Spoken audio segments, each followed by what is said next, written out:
With the passage of the 1965 Voting Rights Bill, the political door of opportunity opened for Black Americans all over the country. The fruits of that legislation were first seen in Cleveland, Ohio, in 1967 with the election of Carl Stokes as the city's first Black mayor. It was also felt in Gary, Indiana, that same year when Richard Hatcher was elected as that city's first Black mayor. Those two victories marked the first time in this country's history that two Black men had the reign of power in two cities. By 1971, Black Americans began to flex their muscles at the polls, electing 13 members to the United States House of Representatives, the most since the 16 elected during Reconstruction. To display a united front, those 13 members formed the Congressional Black Caucus. Black Americans were also gaining power in local and state governments. The overall number of elected officials had grown to 1,860 by 1971. Despite these successes within the political arena, a segment of Black radicals was still working outside the system. They demanded total change for the government to represent all the people. President Richard Nixon was their target of attack because he attempted to slow down the growth of Black power in the country. There was a division between the elected officials and those remaining outside the system. The answer was to assemble all the disparate groups under one umbrella, and the method to achieve that goal was a national convention.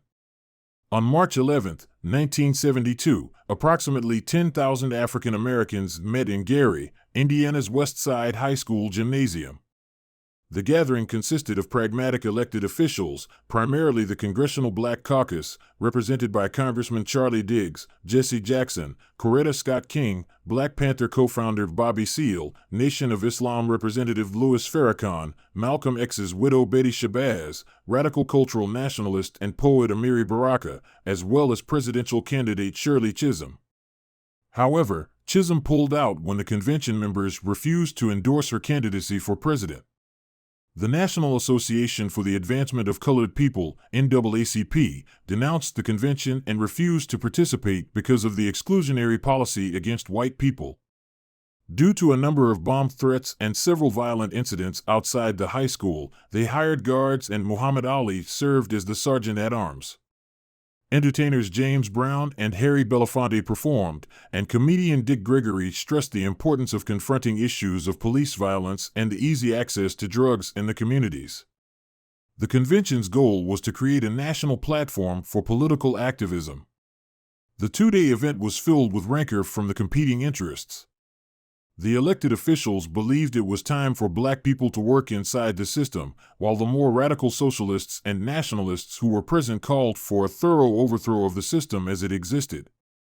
After 2 days, the delegates finally drafted a 68-page national Black political agenda that called for Black representation in Congress proportional to the Black population in the country, cutting the defense and space budgets in half, and a government guarantee of $6,500 annual income for a family of 4. It only took a very short time for the goal of unity to fall apart. The Congressional Black Caucus pulled out of the coalition because the more radical Black nationalists insisted they support Palestine and give less support to Israel.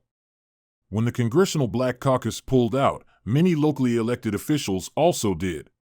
Those elected officials recognized that they could only deliver for their constituents from within the system.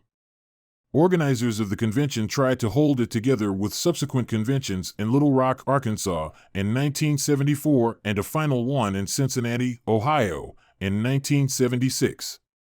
They were sparsely attended and primarily with the groups functioning outside the system. There have been no more since that last one. One of the convention's more positive accomplishments was the workshop on organizing for success in political campaigns. Black Americans left Gary with their sleeves rolled up and energy burning to nominate candidates for all levels of elected office. As a result, the number of Black officials tripled within 10 years. The number of congresspersons has grown to 58 as of the 2022 election. There are now 3 United States senators, 2 of whom are from the South. The 4 largest cities in the United States have Black mayors, and 10% of the 7,500 state legislators are Black. The most recognizable accomplishment was the election of a black president in 2008, and the second most important accomplishment was President Joe Biden's decision to choose Senator Kamala Harris as his vice presidential running mate, and with their victory, it made her the first female and the first black politician to hold that office. Unfortunately, the question still persists in 2023: is the political system responsive to the needs of Black America? Despite these incredible accomplishments, there are the naysayers who are seeking alternative ways to achieve equality. Some are calling for another national black political convention. If somehow the various political groups were able to convene another assembly similar to 1972, unfortunately, the results will likely be the same as what they were 51 years ago, and that is because we have a divided Black America on how to move forward in our constant struggle in this country to overcome racism and inequality. This has been this week's feature article in Black Life Texas News Magazine. For more stories like this, pick up the latest edition at your local H-E-B or Jim's restaurant.